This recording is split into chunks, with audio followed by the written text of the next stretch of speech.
Quand est-ce que tu vas utiliser la loi de Fisher? Tu sauras répondre facilement et sûrement à cette question ou rien qu'à y penser, c'est déjà la panique totale. Si c'est le cas, tu es au bon endroit. Sur cette chaîne, tu vas d'abord trouver le pourquoi, ensuite les formules. Ce qui fait, abonne-toi tout de suite.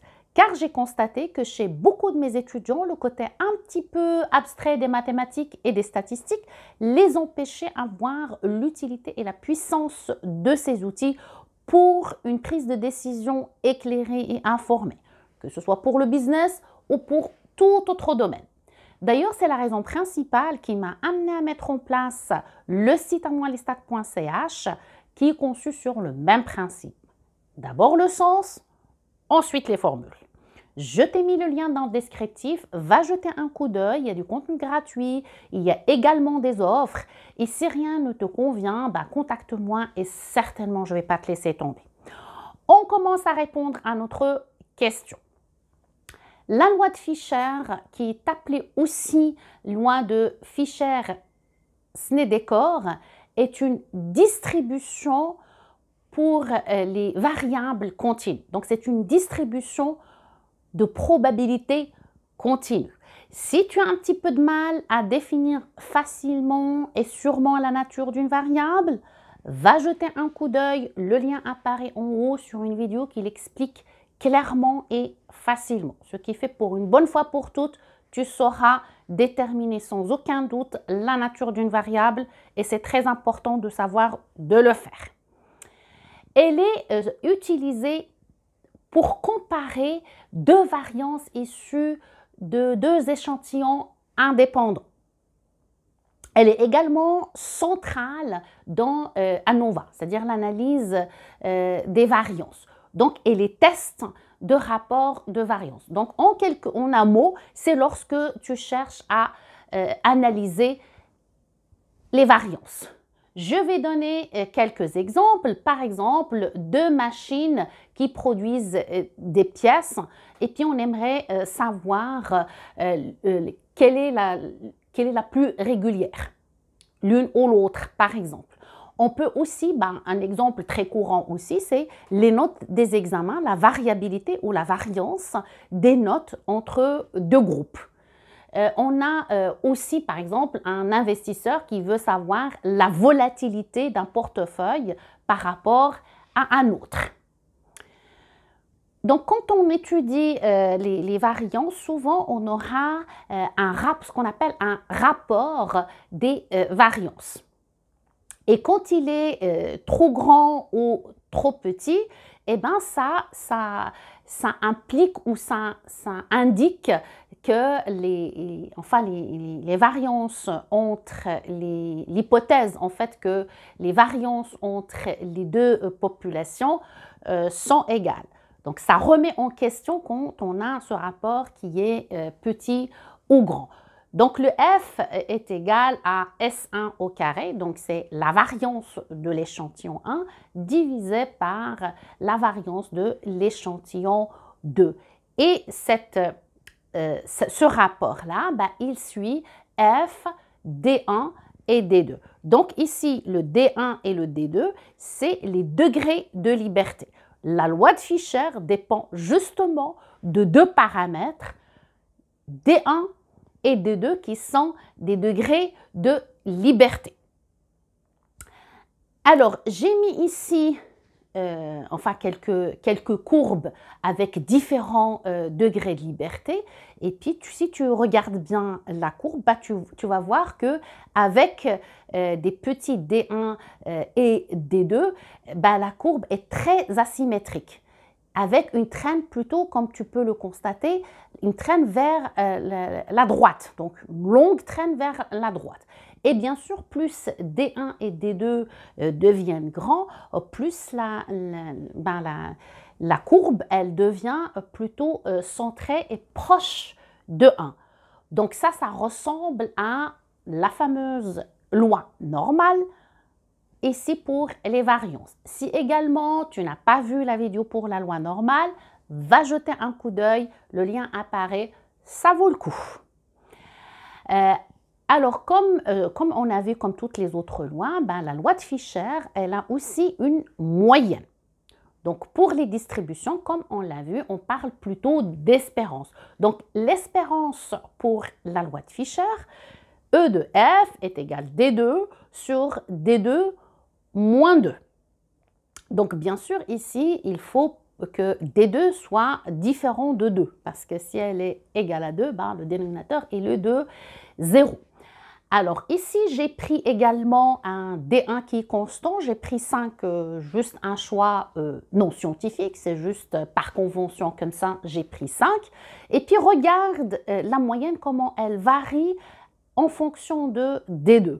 Donc plus D2 il est petit, donc vraiment il est petit, plus l'espérance elle est très élevée. Ce qui est tout à fait logique et attendu, parce que si tu regardes le dénominateur, on a D2 moins 2. Donc si plus D2 est petit, plus le dénominateur il est petit, et donc bah, le rapport il est grand. Et donc plus D2 il devient grand, et plus l'espérance elle tend vers 1. Pour la variance, bah, la variance de la loi de Fisher, comme tu peux le constater ici, c'est quand même une formule assez imposante, mais elle est quand même pas très compliquée. Tu as 2 D1 au carré fois D1 plus D2 moins 2, et puis le dénominateur sur D1, D2 moins 2, le tout au carré, fois D2 moins 4. Donc, évidemment aussi, quand D2 est petit, j'ai gardé la même valeur pour D1, toujours pour 5. Donc, tu le regardes sur la courbe. Donc, plus D2 est petit, plus la variance est grande. Et la courbe, bien sûr, elle est étalée vers la droite. Et plus D2 est grand ou elle augmente, bah, plus la variance, elle diminue et elle devient plus concentrée, donc la variance, elle diminue. Maintenant, en fait, pour la loi de Fisher, comme toutes les autres, bah, comment elle est construite? Quelle est sa fonction? Donc celle-là, moi je te prépare un tout petit peu, hein, elle n'est pas du tout évidente, donc un petit coup de frayeur, hein, regarde-la. Donc, elle est quand même assez importante, et donc une chance qu'on a d'autres outils pour ne pas passer par justement cette fonction. Donc, tu as le x, bien sûr, elle est positive, strictement supérieure à 0. Tu as D1 et D2, on l'a vu, c'est les degrés de liberté. Et ce petit symbole-là qui est comme ça, ben, c'est la fonction gamma. Et la fonction gamma, bah, c'est la généralisation de la factorielle. Évidemment, je suis un petit peu consciente que tu t'en fous quelque part, mais c'est juste pour comprendre un petit peu qu'est-ce qui est derrière les fonctions. Nous, on ne va certainement pas l'utiliser. Alors maintenant, évidemment, pour calculer les probabilités avec Fisher, on a d'autres outils. Comme d'habitude, moi j'utilise Excel parce que tout le monde en a, et puis c'est facile aussi de l'utilisation. Vous pouvez également, ou tu peux utiliser R, ça aussi je l'utilise, ou d'autres logiciels, ça c'est pas le plus important.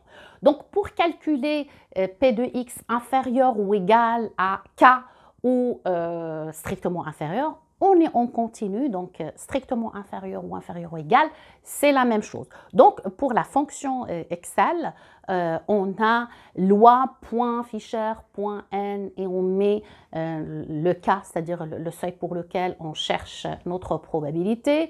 On met D1, on met D2 et on met vrai.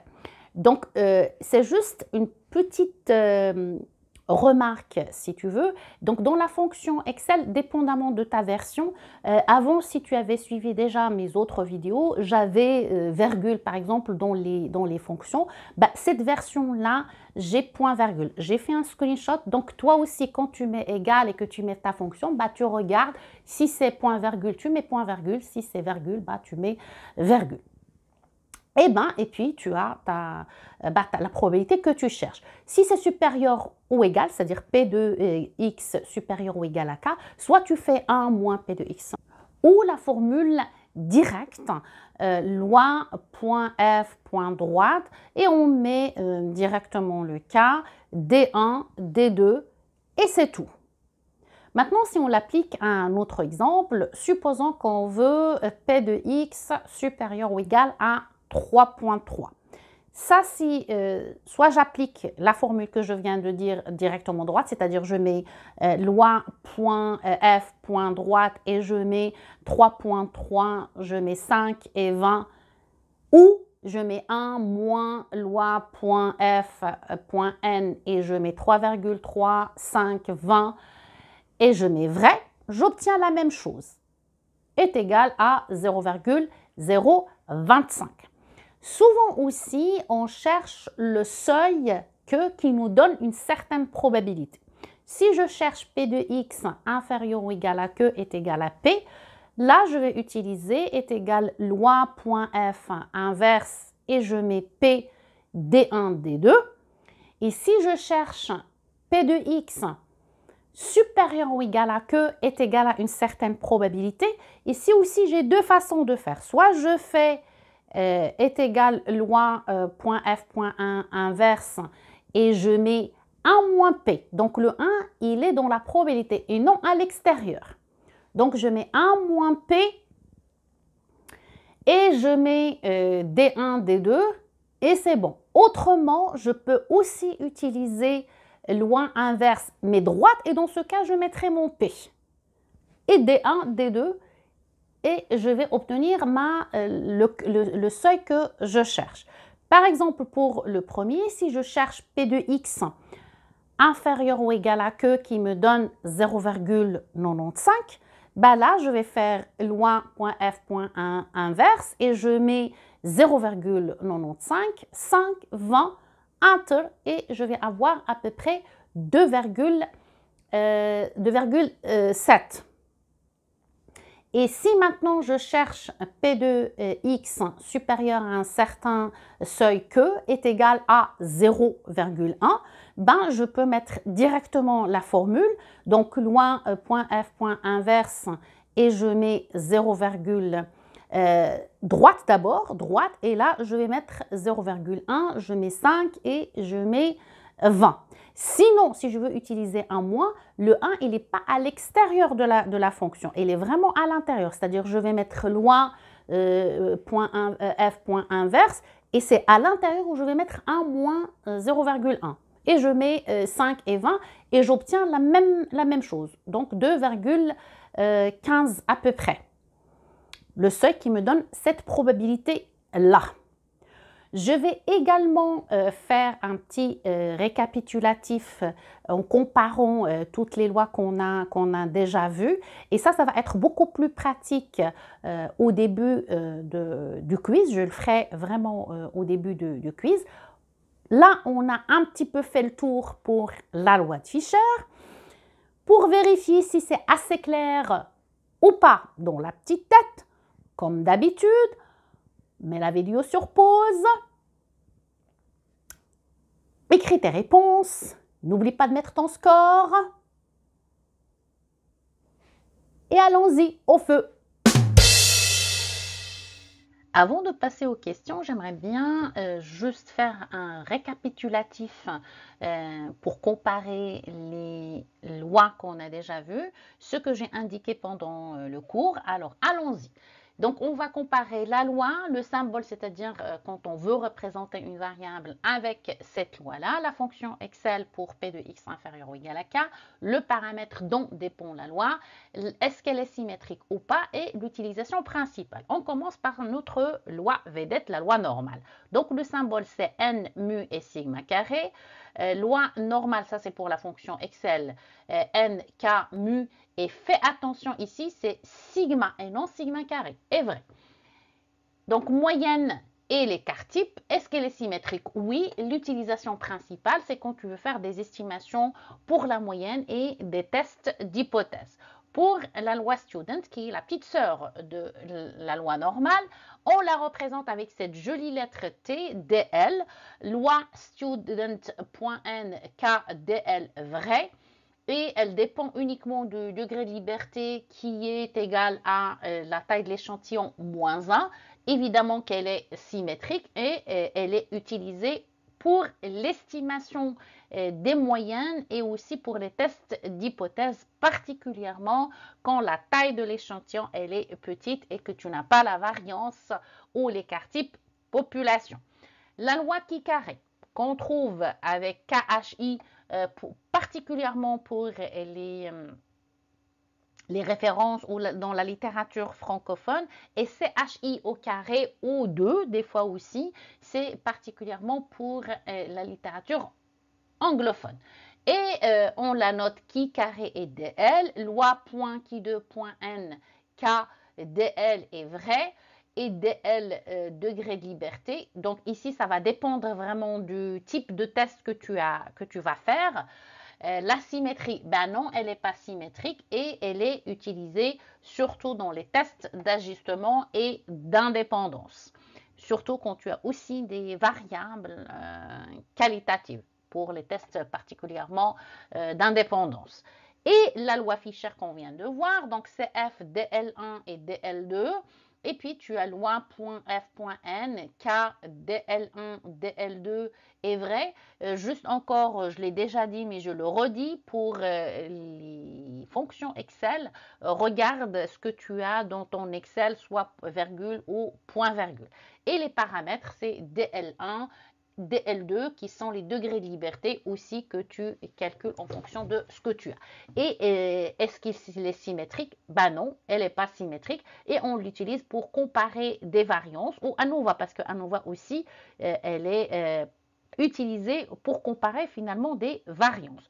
Je pensais qu'un graphique, un visuel serait aussi utile. Comme on dit, une image vaut 1000 mots. Donc ici, je t'ai mis les graphiques. Comme tu peux le constater ici, ben, j'ai pris la loi normale standard Z. Donc, elle est centrée sur 0, évidemment. Et puis, tu as des seuils qui sont négatifs, comme tu as des seuils qui sont positifs. Pareil pour la loi student, donc 0. Et tu as des valeurs qui sont négatives, c'est-à-dire des seuils qui sont négatifs et des seuils qui sont positifs. Pour la loi Kikaré, tu vois très bien qu'elle n'est pas symétrique du tout. Elle est asymétrique, particulièrement quand tu as les degrés de liberté qui sont petits. Ici, j'ai pris 5 pour qu'on voit vraiment qu'il est fortement asymétrique. Et donc, ici, tu vois qu'il n'y a que des seuils positifs. Pareil pour la loi Fischer, elle est asymétrique et elle a aussi que des seuils qui sont positifs. J'ai pensé également qu'une superposition des graphes serait la bienvenue. Alors là, tu le vois très bien. Et comme on a dit déjà dans la comparaison avec la loi normale et la loi student, donc tu vois ici, elle apporte surtout quand tu as des degrés de liberté qui sont petits, elle apporte beaucoup plus de précision. Et bien sûr, quand le degré de liberté il augmente, elle va être quasiment comme la loi normale, c'est-à-dire elle va tendre vers la loi normale. Et ici, tu vois la loi Fischer et la loi Ki2, ils sont asymétriques et il n'y a que cette partie-là, puisque les seuils, eux, ils sont toujours positifs. Maintenant qu'on a fait ce comparatif, on va passer aux questions. Question 1. Soit une variable aléatoire x, elle suit la loi de Fischer avec DL1 SAT et DL2 23. Calculer la probabilité avec une précision de 3 chiffres après la virgule. À droite de 2,33 et à gauche de 1,2. C'est un calcul qui est assez simple, mais c'est toujours utile et très important de maîtriser d'abord ces calculs pour pouvoir faire ensuite les analyses et des calculs un peu plus complexes. Donc, à toi de jouer et pour 3 secondes. 1, 2, 3. À droite de 2,33, ça veut dire que P de x, elle est supérieure à 2,33. Donc ici, tu appliques directement la formule loi F droite, ou tu peux également faire un moins loi Fn 2,33, 723 est vrai. De toute façon, ici, pour tout ce qui est inférieur, on a toujours vrai, on est dans les lois continue. Donc, si tu fais ce calcul-là, bah, tu vas trouver à peu près 0,059. À gauche, ben, c'est P de X inférieur à 1,2. Et là, tu as loi Fn, tu remplaces par les paramètres et tu vas trouver à peu près 0,658. Maintenant, si on le visualise sur un graphique, ben, tu vois là, on est inférieur à 1,2. Donc, c'est toute cette surface qui est en vert. Et là, tu vois, c'est à droite de 2,33. Ben, c'est toute cette surface-là, en dessous de la courbe rouge, tout simplement. Question 2. Donc, f ici qui suit f4, 15, on cherche la valeur critique, c'est-à-dire le seuil, petit f, avec une précision de 2 chiffres après la virgule, tel que pour le premier, on a f supérieur à ce petit seuil-là qui nous donne 0,01. Et pour le deuxième cas, P de f inférieur à f qui est égal à 0,95. À toi de jouer et pour 3 secondes. 1, 2, 3. Ici, on a déjà les probabilités, donc on cherche le seuil qui nous donne ces probabilités. Pour la première question, ben, c'est un seuil qui est à droite, donc on va faire la fonction inverse. Et là, il ne faut pas oublier sa droite. Autrement, si tu ne veux pas faire ça ou que tu ne l'as pas sur ta version, eh ben, tout simplement, tu vas faire inverse loi F, mais le 1, il est à l'intérieur. Tu ne vas pas faire un moins. Le 1, il n'est pas là. Il est vraiment à l'intérieur ici de la pro. Donc, c'est 1 moins 0,01. Et bien, tu vas trouver la même chose. C'est-à-dire que ce seuil 4,89 nous donne 0,01. C'est-à-dire que P2, F supérieur à 4,89, ben, elle va nous donner 0,01. Et tu peux le vérifier. Pour le deuxième, ça c'est direct. Donc, inverse loi F, 0,95, 4. Et tu trouves à peu près 3,06. Question 3. Dans quel cas la loi de Fisher serait appropriée? Tu as ici 5 cas. Eh bien, regarde, surtout prends ton temps pour savoir vraiment quand est-ce que tu vas utiliser la loi de Fisher. À toi de jouer et pour 3 secondes. 1, 2, 3. Donc, on prend le premier cas pour comparer les variances de deux échantillons indépendants. Eh bien, c'est particulièrement l'application de la loi de Fisher. C'est la première des choses qu'on a vues. C'est lorsqu'on cherche à comparer ou à vérifier ou à tester, quand tu veux, les variances. Donc, oui, ça, la loi de Fisher, elle est appropriée. Pour tester si deux proportions sont égales. Eh bien non, ça, c'est plutôt un test d'hypothèse avec la loi Student. Pour vérifier si deux moyennes sont différentes, appareillées sont différentes, pareil, non, on ne va pas utiliser la loi de Fisher.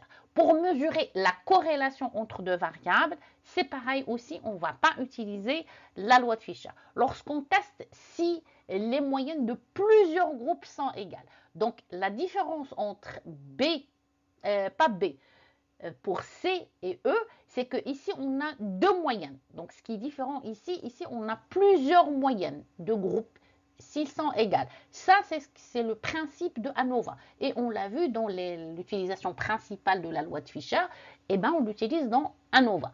Donc, la réponse est A et E. Question 4.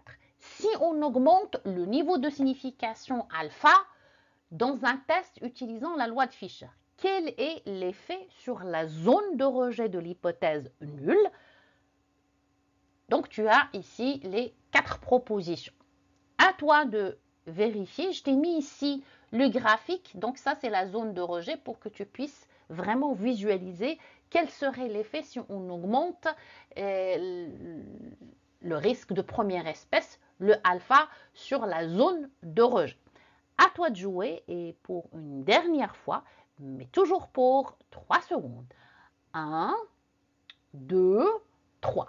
Comme je l'ai montré ici sur le graphique, cette partie-là, c'est ta zone de rejet. Ça veut dire que si tu calcules par exemple ta statistique et que tu trouves ici, c'est le seuil à partir duquel on rejette H0, si elle est ici à l'intérieur, bah, tu rejettes H0. Si tu analyses par rapport à la p-value, si tu calcules la probabilité et que tu trouves qu'elle est là, bah tu rejettes H0. Donc là, je vais juste passer ici pour un... Donc si j'augmente le alpha, donc évidemment si j'augmente le alpha, bah, le seuil critique ici, il va être plus grand. Donc tu peux constater ici que la zone de rejet, je viens de l'augmenter parce qu'au lieu qu'elle soit là, si je fais par exemple, j'ai pris... le fameux alpha 0,05 et je l'ai doublé. Donc, j'ai augmenté le degré de signification, le alpha. Et bien, tu vois, donc la zone de rejet ici, elle devient plus grande. Donc, elle augmente. Et dans ce cas, c'est la réponse C. Maintenant, tu as un petit peu tous les éléments pour la loi de Fisher. À toi de pratiquer dans ton cours. Si tu as des questions, évidemment, tu peux les poser. Et on se donne rendez-vous la semaine prochaine. Merci d'avoir suivi cette vidéo. Si elle t'a plu, un pouce est statistiquement significatif. N'oublie pas de t'abonner pour ne rien manquer. On se voit la semaine prochaine pour une nouvelle vidéo qui va te faire avancer, voire te faire aimer les chiffres. Promis!